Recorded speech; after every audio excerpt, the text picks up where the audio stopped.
Hamza, entrepreneur, plein d'énergie, je pense que c'est comme ça qu'il faut être qualifié. De l'énergie, des idées, envie de développer, faire plein de choses. Voilà, c'est un profil qui est de quelqu'un en tout cas qui est orienté vraiment vers le développement de l'entreprise. Je sais que tu m'as raconté, quand on s'est vu l'autre fois, tu m'as raconté un peu dans tes études que tu faisais plein de choses, tu t'investissais dans l'entreprise, tu allais travailler, tu étais une force de travail. Et tout ça pour obtenir un objectif, c'est être à ton compte, réaliser certainement certains rêves. Pas encore, mais bientôt. Quelques rêves. Justement, tu veux dire après les autres rêves, mais globalement, quand tu as commencé, qu'est-ce qui a fait que tu t'es dit, allez, j'ai envie d'entreprendre, moi c'est ça mon métier, c'est ce que je veux faire. Comment t'en es arrivé là? Je pense pas vraiment me l'être dit à un moment donné. En fait, c'est le parcours qui naturellement m'a amené à là, je pense. Et en fait, moi, mon parcours, il est un peu bateau. À la base, j'ai grandi dans une cité, j'ai fait mes études, j'ai été jusqu'à ma licence que j'ai obtenue. Donc, j'ai une licence en économie et gestion d'entreprise. Et les aléas de la vie ont fait que je me suis arrêté. Et en fait, en parallèle de mes études, je travaillais à temps plein dans la restauration.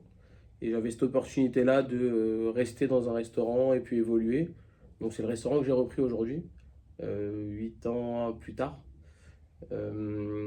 J'ai commencé en tant que serveur, puis responsable, puis directeur. Donc, je pense que je suis plutôt à la base un bon employé. Et l'entrepreneuriat, c'est amené à moi. J'ai pas été le chercher ou j'ai pas. Et c'est ma qualité de travail et ce que j'ai fait, je pense, qui m'a permis d'obtenir cette chance-là d'être entrepreneur aujourd'hui. Alors, est-ce que c'est de la chance ou est-ce que c'est Non, je pense que plus c'est du plus du travail, c'est de la travail. volonté, Non, c'est c'est plus aussi du des travail. capacités à le faire? Parce que se lancer dans une affaire comme celle-ci, c'est pas toujours facile, parce que c'est pas une petite affaire, c'est assez gros. T'as pas eu peur de te lancer comme ça Non, pas du tout. Pourquoi? Parce que tu connaissais l'entreprise ou parce que Parce qu'au final, c'était tu avais confiance en toi? Non, parce que c'est le travail que je faisais au quotidien. En fait, je le faisais déjà avant même d'être entrepreneur. C'est-à-dire que j'avais un patron au-dessus de moi, mais un patron qui était plus devenu un investisseur avec le temps. Un très bon patron d'ailleurs, mais. Et en fait, le travail que je faisais avant, c'est quasiment le même que je fais aujourd'hui. Parce qu'en fait, on avait la totalité en fait, de l'exploitation en tant que directeur. Et on a marché, on a monté toutes les marches. On a vraiment démarré serveur, parce que j'ai un associé du coup, serveur, responsable, directeur. On a fait nos preuves, on a mis en avant des choses, on a développé des choses, une infinité de choses qui nous ont permis d'avoir cette chance et cette opportunité. Et bon, tu es quelqu'un qui a beaucoup d'énergie, tu fais plein de choses en même temps, c'est un peu ce qui te caractérise, je Ouais. crois. À un moment, tu arrives à t'arrêter ou tu es tout le temps comme ça J'essaye avec le temps. À la base, non. Mes journées, c'est du 9 h le matin, 2 h, 3 h du matin le soir, depuis des années. Et c'est pas une expression. Et avec le temps, vraiment, j'essaie juste au minimum de m'arrêter sur mes week-ends, parce que j'arrive à avoir 2 jours de repos dans la semaine. Et j'essaie vraiment de couper net pour vraiment me reposer et reprendre de l'énergie pour redémarrer ma semaine à temps plein. Et qu'est-ce qui te motive le plus aujourd'hui dans ta mission et dans tes projets, dans ta vie au quotidien professionnel? C'est quoi la motivation? Ma C'est vraie l'argent, motivation, c'est la liberté, le non, challenge? l'argent pas du tout, mais vraiment pas. Aujourd'hui, ouais, ce qui me motive le plus, c'est plus le challenge et le fait d'accomplir quelque chose. C'est le fait de vraiment travailler, réfléchir sur des choses, cerner des problèmes, essayer de trouver la solution et derrière de voir le concret une fois que c'est réalisé. Je te donne un exemple, on en a parlé dernièrement. Tu vois, je voyais une erreur ou un problème dans le recrutement, dans le management, aller essayer de trouver déjà bien cerner le problème et ensuite aller chercher des solutions. Donc justement, être face à des difficultés, des problématiques, ça c'est ce qui t'intéresse pour aller Hmm. trouver derrière les Ça, c'est solutions. mon quotidien. D'accord. C'est même plein de fois dans la même journée, des problèmes, des problèmes, des problèmes, des problèmes. Il faut trouver la solution tout de suite. Que ce soit un problème sur une machine, un problème sur un employé, ou un problème dans l'établissement ou dans quoi que ce soit, ou le site internet qui plante. Non, Ça- je rigole. Oui, des Non, conneries. Il peut y avoir plein de problèmes dans une journée, il faut amener la solution. Et en dehors de ça, donc ça occupe énormément de temps dans une journée. Et en dehors de ça, il y a tout plein d'autres choses à faire pour continuer à avancer. Pour pas se reposer sur ses lauriers, pour trouver des nouvelles idées, des nouveaux axes de développement. Alors justement, tu parles d'axe de développement. Tu as une stratégie dans ton développement d'entrepreneur où tu suis par opportunité les choses, ou tu te dis, bah non, là j'ai une affaire, ça tourne bien. Non, alors au sens du restaurant, je me repose pas du tout sur mes acquis, loin de là, depuis des années, avant même d'être le patron que je suis quand j'étais le directeur, constamment à rechercher qu'est-ce qu'on peut faire pour améliorer, sur quel axe on n'est pas, qu'est-ce qu'on pourrait faire pour rajouter du chiffre d'affaires, rajouter de l'exploitation, pour pas subir une baisse éventuelle. Donc on a développé tout plein de choses de cette manière-là, constamment dans l'analyse, sur la partie restauration, et après à côté, je suis toujours ouvert à tous les sujets. J'adore écouter, j'adore entendre les histoires des gens, les marchés de chacun, que ce soit le bâtiment, l'immobilier. Écouter pour apprendre, c'est vraiment ce que je- j'aime le plus dans mes contacts et dans ce que je développe avec les gens. Donc tu me parles d'immobilier, de couverture, de réseaux sociaux. J'aime vraiment réfléchir, analyser, aller comprendre comment ça fonctionne pour pas forcément aller déceler un marché à prendre. Je vais pas monter 150 boîtes dans 150 domaines différents, mais juste pour au moins se cultiver, je trouve que c'est très important. Donc tu as besoin d'apprendre. Ça, c'est vraiment Ouais, d'apprendre et de vivre finalement dans l'opérationnel, et c'est ce qui t'alimente finalement c'est ça. tous les jours. Et tes projets, tu as d'autres projets que la restauration ou Ah ouais, j'en ai plein. Je rêve de faire tout plein de choses. Et je me concentre sur la partie restauration dans un premier temps, parce que c'est un métier très difficile à faire, qui est très énergivore en temps. Et en fait, je ne sais pas si je t'ai déjà raconté, mais j'ai déjà essayé de dériver sur autre chose, et je me suis cassé les dents en vrai. J'ai voulu ouvrir, j'avais un projet d'ouverture d'une boucherie. Donc l'idée principale, c'était de faire de la croissance verticale du restaurant, de se dire que si j'ouvre une boucherie, ouais, je vais pouvoir me fournir. L'idée de base est très bonne, hein, il y en a plein qui font ça, hein. Mhm. Amazon qui vend des colis, au final qui au début sous-traitait la logistique et décide de faire le métier de logisticien, par exemple. Et l'idée c'était de faire ça, et le projet était très sympa, beaucoup d'analyse, beaucoup de réflexion, beaucoup de temps passé, et au final, pas beaucoup de choses réalisées parce qu'on n'est pas allé au bout du projet, parce que ça manquait de rentabilité. Mhm. Parce qu'il y a forcément, même si la motivation première, c'est pas du tout l'aspect financier, d'un côté, on aurait pu peut-être éventuellement faire des économies, on aurait pu construire quelque chose, on aurait pu développer quelque chose, mais tu es obligé à un moment donné de t'arrêter et de D'avoir pas. la sagesse de se dire, là, c'est pas Ouais, il ne réalisable faut ou pas c'est réalisable. confondre l'obstination et la persévérance. Mhm. Mhm. Donc continuer et continuer et continuer alors que c'est pas rentable, ça vaut pas le coup. Donc il faut vraiment se poser à un moment donné, réfléchir, est-ce qu'on fonce ou est-ce qu'on réfléchit, on annule. Des fois c'est pas plus mal. Oui, puis bah, ça fait partie aussi de la vie en général. Tous les projets qu'on entreprend ne peuvent pas C'est réussir. ça. Et bon, et justement, des fois, c'est parce qu'on n'a pas réussi c'est un projet que finalement, Bah, ça ça permet permet d'apprendre. de réussir les autres.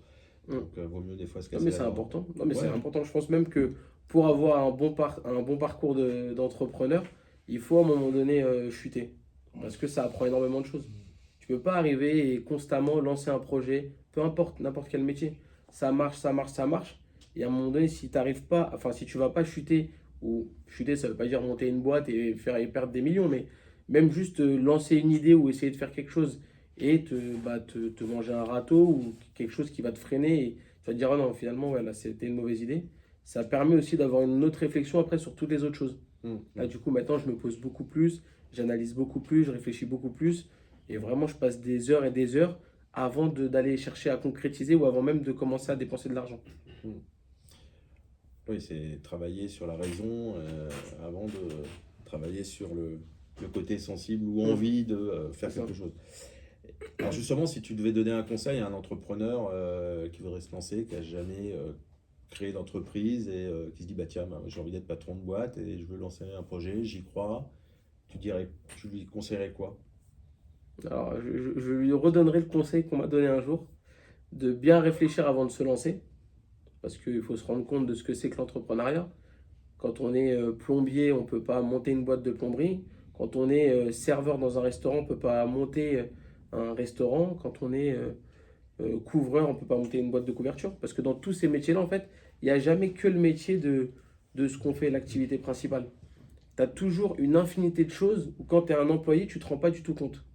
Donc, tu vois, par exemple, moi, avant même de commencer, je me souviens de mon patron qui me disait ouais, mais de toute façon, tu ne te rends pas compte de ce que c'est le travail d'un cuisinier, tu n'as jamais fait de cuisine. D'accord, pas de problème, alors je vais aller en cuisine. En fait, c'est vrai que tant que tu ne vas pas aller derrière, tant que tu vas pas, tu peux servir les clients, tu peux être le meilleur de tous les serveurs, le meilleur de tous les responsables, le meilleur de tous les directeurs. Tant que tu n'as pas été derrière et que tu te rends compte de ce que c'est l'assiette sale à nettoyer, à ranger, la coordination, l'arrivée des marchandises, la gestion du stress, du service en cuisine, les bons qui sonnent, le fait de rater une chose à un moment donné dans ton jus qui va faire que tu vas être encore plus dans le jus. Tu as tout plein de choses et dans tous les métiers. Et aujourd'hui, même si j'ai été armé et j'ai eu énormément d'armes avant de me lancer, parce que j'avais bien fait le tour du restaurant avant de le reprendre, tu as plein de découvertes derrière. Tu as l'aspect financier, l'aspect banquier, l'aspect comptabilité, l'aspect impôt. Tu as énormément de choses. Et dans tous les métiers. Donc avant de se lancer, je donnerais vraiment le conseil aux gens de déjà bien apprendre, bien aller se renseigner, bien essayer de se roder au maximum ou au moins prendre bien l'information. Et bien s'entourer aussi, non? Et bien s'entourer exactement.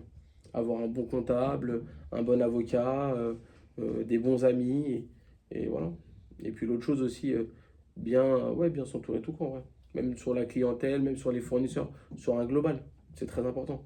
Quand on est entrepreneur, à part peut-être éventuellement quelques métiers, tu auras toujours une interaction avec d'autres corps ou d'autres institutions. Que ce soit un restaurateur avec un client, une entreprise avec une autre entreprise quand elle est dans le B2B, peu importe. Donc tu auras toujours une interaction. Donc tu as besoin de tous ces contacts avant même de commencer quelque chose. Si tu décides de te lancer, de monter une boîte de bâtiment parce que tu es carreleur, tu vas te manger les dents. Parce que où est-ce que tu vas acheter, où est-ce que tu vas. Ah, c'est bien, tu sais mélanger de la colle et carreler, mais il faut avoir un comptable, il faut avoir un avocat, il faut avoir des clients, il faut avoir des gens, des apporteurs d'affaires. Tu as Oui, il tout faut un plein de choses. raisonnement différent que quand on est opérationnel, il faut prendre du recul, il faut analyser, il faut anticiper. Donc, le vrai conseil que je donnerais à tout entrepreneur qui veut se lancer, c'est de bien s'armer et de bien être sûr avant de se lancer. Et quand tu t'es lancé, parce que j'imagine, tu travailles pendant 8 ans, c'est ça, 8 ans, Donc, dans la société maintenant qu'est ta structure. Quand tu as annoncé ça, je sais pas moi, à tes parents, à ton entourage, tes amis, en disant bon, maintenant je vais racheter la structure, c'est moi qui vais la gérer, ils t'ont dit quoi? alors, je vais être transparent avec toi, je ne l'ai même pas encore annoncé. Ah ouais? Ouais, On peut pas mettre la vidéo en ligne alors. si tu peux. Non, parce qu'en vrai, déjà pour moi-même, Et ça fait combien de temps là que t'es. bientôt 3 ans. D'accord. Ah ouais, t'as bien des surprises Ouais, toi. normalement, tu. Non, parce que. Pourquoi,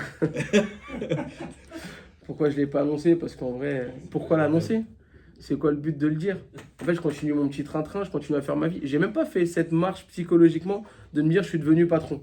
Je continue à me lever tous les matins, je continue à aller au travail, je continue à avoir de l'interaction avec les clients, à manager mes équipes, à gérer mes stocks et mes réserves. Et c'est ce que j'aime en fait. Donc pourquoi aller annoncer j'ai repris un restaurant, c'est à moi maintenant, si c'est à part juste se vanter. Même, tu vois, juste pour le côté vanter. Aller dire aux gens j'ai ça, j'ai ça, j'ai ça. J'apprécie pas du tout, moi.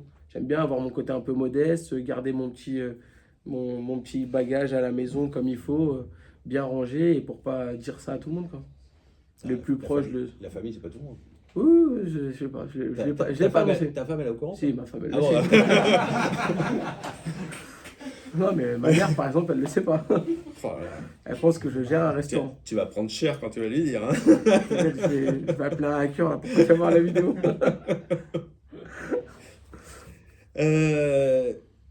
C'est quoi le truc le plus fou que tu aimerais entreprendre là, imaginons, parce que tu aimes les challenges et ainsi de suite. Quoi, ton rêve, J'aime ça le serait quoi? challenge et j'aime construire quelque chose. Si tu me demandes vraiment le truc le plus fou, j'aimerais vraiment marquer l'histoire. J'aimerais vraiment créer quelque chose. Par exemple, dans la restauration, à moins que demain, je décide de changer d'axe ou de. J'aimerais vraiment construire quelque chose. Pas pour mon nom, hein, pas pour dire ah, Hamza il a fait ça, mais plus pour révolutionner. Je sais pas, par exemple, si je continue dans la lancée de la restauration, c'est lancer par exemple un restaurant ou une chaîne de restaurants qui va marquer les esprits et qui va perdurer. Ça, ce serait vraiment le rêve le plus ultime. D'accord. C'est un rêve ou c'est un projet? Un peu des deux, on va dire. Un peu des deux. Ouais. Ça viendra quand ça viendra, hein. Ouais. Ça se prépare, je pense. Ouais, c'est ça. Euh, donc en gros, finalement, tu préfères, parce que alors j'avais une question, mais je pense que je connais la réponse, hein. Tu préfères signer un gros contrat, lancer un nouveau projet, ou voir un projet réussir après des mois de travail? Alors, voir un projet réussir. Mais voir un projet réussir, ça ne veut pas dire uniquement constituer des boîtes, parce que j'en fais pas une par semaine. Mais par contre, vraiment au quotidien, dans la semaine, j'ai toujours 3 4 notes de choses à faire, bien structurées, où je veux vraiment voir le truc avancer. Que ce soit des axes de développement, des choses à réaliser ou à changer ou à faire dans ma semaine. J'apprécie vraiment m'investir, le faire et voir le résultat. Tu vois, par exemple, cette semaine, j'ai changé ma cuisine. Mais ça a été une logistique incroyable. Parce que tu as un plan de travail de 2,80 m qui pèse 500 kilos à changer. Et tu ne sais pas si tout va bien se passer. Si après-demain, une fois que c'est installé, ça va marcher. Et il faut faire tout ça dans une coordination avec plusieurs interlocuteurs, plusieurs intervenants. Et en un minimum de temps possible et au bon moment. Parce que si je le fais quand il fait 400 degrés dehors, bah là je vais perdre du chiffre d'affaires. Donc il a fallu calibrer ça un jour où il pleut. Faire intervenir la première personne de telle heure à telle heure sur un créneau, on va fermer, mais sans espérer perdre du chiffre d'affaires. Et ensuite, faire intervenir le plombier, l'électricien, le manutentionnaire, l'installateur, pour ouvrir dans un créneau de 24 heures. C'est ce genre de choses-là. Et tout ça, c'est des mois de préparation. C'est des devis, c'est des comparaisons de machines pour savoir si ça vaut vraiment le coup de changer. C'est la coordination avec les différents intervenants pour que tout se passe bien, que tu n'aies pas de surprise. Et on n'a pas eu de surprise. Alors, on va parler un petit peu de ton restaurant quand même, c'est important. Ah oui, ça. Euh, alors, c'est quoi ton restaurant? C'est un Il est où? Il fait restaurant. quoi? C'est un restaurant plutôt italien à la base, très italien. Du coup, que mon ancien patron avait racheté, qui marchait déjà plutôt bien. Situé en bord de Marne, on a refait ça a été repris en 2017. On a fait les travaux en 2018. On a eu une évolution incroyable pendant des années, pour laquelle j'ai participé. J'ai mis en place des choses comme la vente emportée, Uber Eats. J'ai développé l'aspect réception de salle, privatisation pour des événements familiaux. Et depuis peu, par exemple, de la prestation traiteur. C'est des choses qui pèsent aujourd'hui énormément dans le chiffre d'affaires. Et je m'en suis occupé de A à Z typiquement. Donc c'est des fiertés que j'ai personnellement. Ça, tu me grilles toutes mes questions. C'est vrai? La question, Bah, c'est pour pas que tu de c'est quoi pour pas t'es trop te plus fatiguer, fier? hein. Bah là, apparemment, t'es fier. Bah, d'accord. Ouais, Je vais retrouver une autre. ça, c'est mes fiertés. D'avoir mis des choses en place, de voir le résultat et de voir l'évolution derrière, ça c'est vraiment des fiertés. Et bah, du coup, c'est un restaurant où on essaye d'accueillir un maximum de gens dans les meilleures conditions possibles. On est ouvert 7 jours sur 7, de 9 h à 23 h en service continu toute l'année avec 0 jour de fermeture et tous les jours en continu, du matin au soir. On est situé dans une petite ruelle en bord de Marne, à Gournay-sur-Marne, dans une ville de 6000 habitants, je crois. Et le plus dur, c'est de faire venir les gens jusqu'à chez nous. Sauf le dimanche, parce que les gens aiment bien se balader en bord de Marne. Et on a une qualité de travail, une organisation et une qualité de ce qu'on envoie, rapport qualité-prix bien évidemment, qui est vraiment à l'optimal. On essaye vraiment d'offrir aux clients quelque chose de haut de gamme dans le rapport qualité-prix. Tout est fait maison, et c'est pas une expression, tout est vraiment fait maison, à part peut-être 1% de la carte qui est achetée, mais on fait les pâtes maison, on n'achète pas des panzani ou des rumeaux, on fait la pâte à pizza maison, on la travaille, on travaille la sauce tomate, on la fait mariner, on se fait livrer des fruits et légumes 7 jours sur 7, la viande, du poisson 6 jours sur 7, et on se... Pâtisserie aussi. Pâtisserie, ouais, on a développé aussi la pâtisserie. On avait embauché une chef pâtissière qui travaille dans des grands restaurants, des grands hôtels, pardon, sur Paris, et qu'on a réussi à débaucher un jour, et qui est chez nous depuis 2 ans et qui nous envoie des belles pâtisseries. Ouais. On essaye vraiment d'aller choquer et d'accompagner les gens dans quelque chose où on leur offre un service et une prestation qui ne s'attendraient presque pas. Et je pense que c'est ça la recette aujourd'hui qui nous fait marcher. T'as pas donné le nom du restaurant? Ah, le restaurant Il Cappuccino. Parfait. Donc, la chose dont tu es le plus fier aujourd'hui, alors, je la pose quand même la question parce que. Moi personnellement, Ouais. bah, Où mon t'en es évolution. aujourd'hui? Ton Mon évolution. D'avoir ma vraie plus grande fierté, je vais te dire c'est quoi? c'est que quand je faisais mes études, j'ai fait de l'économie et du social. Donc on avait des cours de sociologie. Et on voyait des tableaux. Je ne sais pas si ça te parle, des tableaux où en gros, on va interroger des gens et on va dire qu'est-ce qui fait ton père, qu'est-ce qui fait ta mère et qu'est-ce que tu fais toi. Et quand tu regardes ces tableaux, quand tu es, t'es en première année de licence et qu'on te les présente, tu as presque envie d'aller rendre ton classeur et partir de cours. Parce qu'en fait, on dit que si tu es fils d'ouvrier, en fait, tu as 1% de chance d'arriver au bout de tes études. En vrai, c'est démoralisant. Je pense que les stats, elles sont bonnes. C'est sans doute des vraies statistiques. Et c'est qu'il y a un problème de fond. Donc aujourd'hui, ma vraie fierté, c'est vraiment d'avoir réussi, d'avoir évolué et d'avoir réussi à contrer les statistiques. Ça, c'est ma fierté. Bah, bravo. Bah, merci. Bravo. Tu veux rajouter quelque chose, Non, c'est bon, je fais le tour. T'as fait le tour du sujet. Bon, bah, merci en tout cas pour Bah, cette merci à vous. intervention.